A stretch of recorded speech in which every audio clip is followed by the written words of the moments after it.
Welcome to So You Want to Be a Geek, the podcast where we dive into the vibrant and ever-evolving world of geek culture. Whether you're a seasoned fan or just curious about what makes being a geek so special, join us as we explore everything from comics to movies, gaming, tech, sports, and everything in between. Each episode will bring you insights, interviews, and the latest news to fuel your passion and expand your horizons. So grab your favorite fandom and let's embark on this geeky adventure together. I'm Michael Canetti, and this is So You Want to Be a Geek.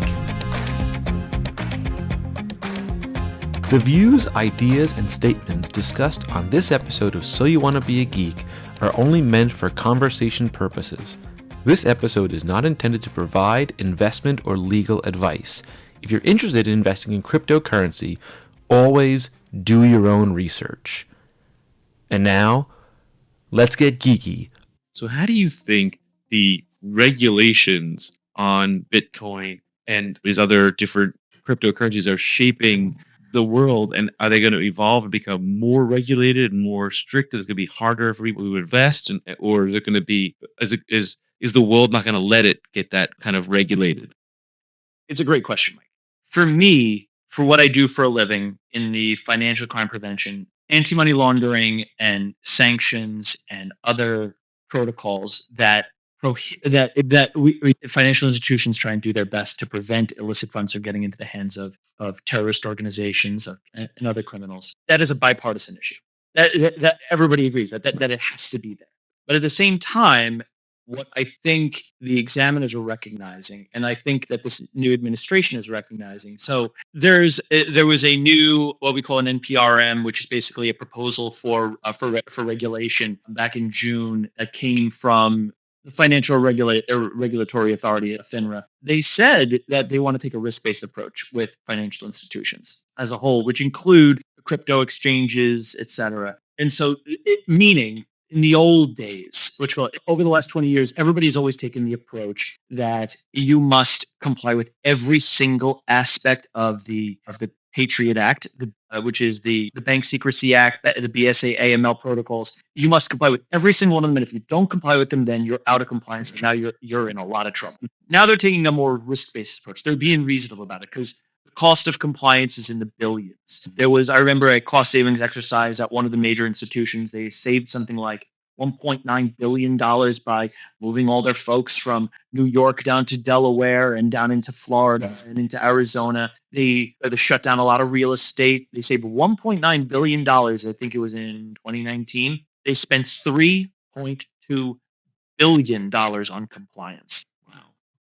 And that was the approach for the examiners. But now they're being a little bit more, I don't want to say they're not being, they've always been reasonable. They always want to try it. They're always trying to do what they can in order to prevent it. But there's also, when you look at the new administration coming in, they want to balance regulation with progress. A lot of these AI, crypto, fintech, technology startups, they're running on shoestrings, living on the margins, including myself, which my Bitcoin mining operation. We run on the margins through right now. Hopefully prices go up, things get a little bit better for us. But the higher the cost of compliance, you're now limiting the amount of funds that can go to research and development, that can go into scalability, that can go into growth. And so that's when that's where I think this new administration is going to go. They're going to balance the regulation. There's going to be regulation, but not so much that it's going to put a stranglehold on progress. Cool. I think that is my own belief. That's where it also going. Absolutely. And I think that is, and the examiners are now taking that approach. And I think that's where the industry from financial service, not even just crypto and startups, but financial services as a whole, they're being much more reasonable about it from a regulatory perspective. Cool. What I'm hearing here, though, is like you as the business owner that's also managing people's investments in this stuff. Yes, you have to understand the financial side of it, but also the technology side of it too. You have to be able to be an expert on both those things, because if a customer or a client comes to you and is like, "Hey, where is my money going and how is this working?" You need to be able to explain to them, this is how it's working, and understanding both those things, which is not an easy thing to understand both. Like I know a hell of a lot about technology. My wife does all the finances. So yeah, it's just 'cause it's just never been. I have an art brain. It's what I do. Yeah. And I find that very fascinating that like you are so fascinated by this that you've taken the time to just understand the whole world. It's not just like the money side of it, but the technology side of it and the energy efficient side of it. All of this stuff is so cool. It's crazy. I mean, it, if you haven't sold yourself to be a good company people bet, please call my friend to help you out. He knows what he's doing here. And just some context around that, like how I even got into it was I think we can all agree that I've seen over the years how I've always wanted to make sure that my family's secure. I've got two young children, I've Mm. got a wife, I've got a mortgage to pay, and the corporate world is and I first of all I got to say this was during the time when I was at a different firm. I love my firm.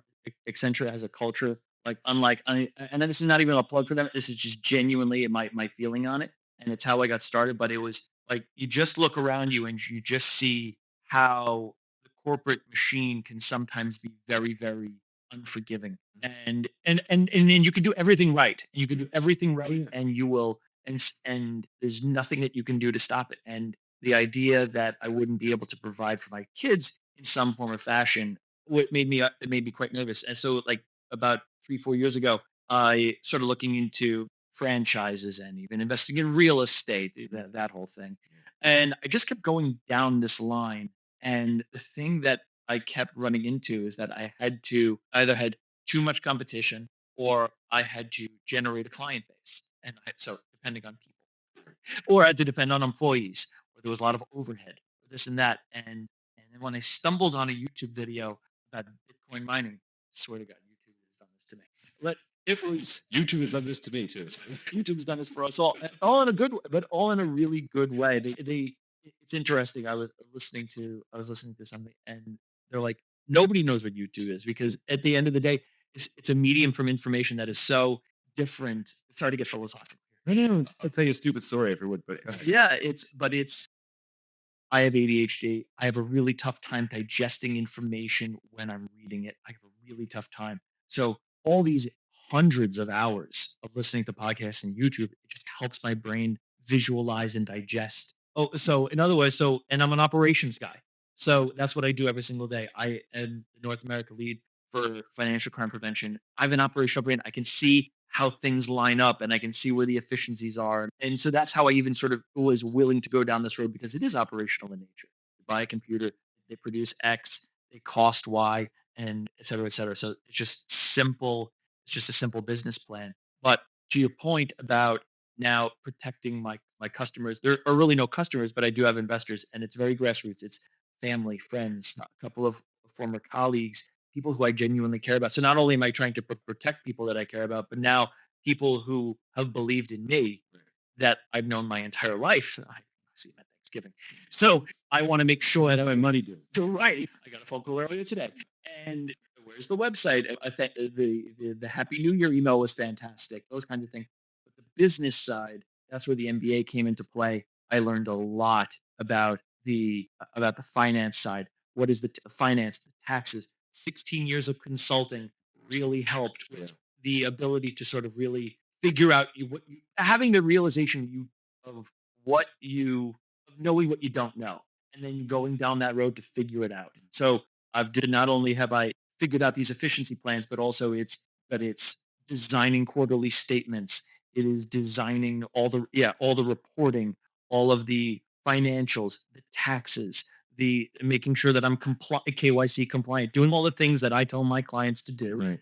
It's a new field, so and it's a new business, and trying to stand that all up to make sure that everything is secure is difficult, but it is quite worth it, and I'm willing to go down that road. And to you, I mean, at least from what I'm hearing, it sounds very rewarding for you. It is rewarding. It is, and it's worth it. The idea that and listen, it might work out, it might not, but at the end of the day, If you didn't do it, you would regret not doing it too. Sounds like. I think that that's really, again, I hate to get philosophical, but you got to take your shot every once in a while. I'm a I'm in financial crime compliance. I am a highly risk averse person, but every single time I kept going down the road and I started creating the numbers and the process and just writing it all down and then seeing where the regulatory space and the governmental space and the government support and the not only traction in the US, but the traction around the globe and the use cases around the globe. And being a part of these industry discussions, I'm very lucky to have been at these firms like Deloitte, Ernst and Young, and now at Accenture. I'm exposed to a lot of these financial services, so I'm able to just hear where trends are going in terms and the interest. People were never really disclosing any business plans or anything like that, but you're able to see the interest of people and where people were researching. And I'm like, if this is not an opportunity to be a part of this burgeoning field, by the way, it is so early. It is very. It is so early. And people that always and people will always say, "Oh, well, I got in 2017." Did you hold on to it? You didn't. Right. Because it went up from 400 to 1400, and then when it got to 10,000, you couldn't get back in because you got priced out. Yeah. Or you lost your or you my brother-in-law went to MIT. He told me stories about friends that were buying Bitcoin on Silk Road and then buying pizzas and mattresses and other things that go along with it. They were always what college kids do, and they were but 10, 15, 50 that because that's the use case at the time. And now the use cases are legitimized. They are you're now, even in 2017. I was speaking with a lot of folks in 2017, but there were no on ramps and off ramps for your finances that were secure. There was no Coinbase back then. The way that you got Bitcoin back in the day was you sent $500 to China or Japan or wherever. They sent you a hard drive, or a thumb drive or something, and that's how you got the Bitcoin. That's how you got your Bitcoin. You sent money through the mail, essentially. Like, Absolutely, yes. you sent money through the mail blindly to China, and they sent you back a hard drive. Thank you so much for being on this podcast. Guys, I hope you got as much out of this as I did. This was incredible. You can always follow us on our social medias. It's SYBTBAG at Instagram and TikTok. And TikTok is still here, guys. And follow our YouTube channel, our Apple Podcasts, and Spotify. You can also go to our TeePublic store and get some nice merch if you want some shirts. We love selling merch. I got cool new logos going up. I've even been working on some little catchphrase shirts I'm hoping to put out soon. Just a little plug for us. It is syntiromining.com, SYNTIRO mining, MINING.com. I love the eyebrow raise. So until next time, everybody, stay geeky. Bye for now. Thank you again so much.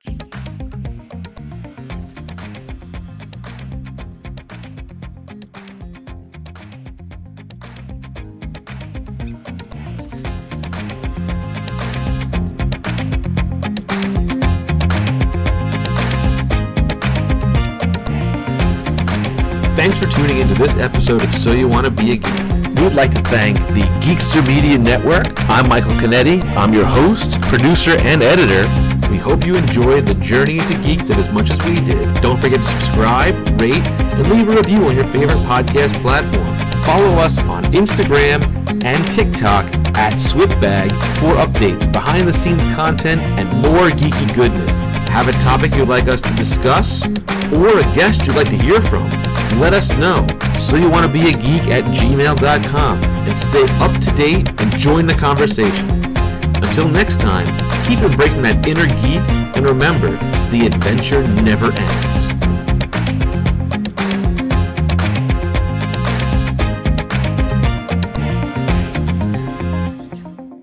This has been a Geekster Media production.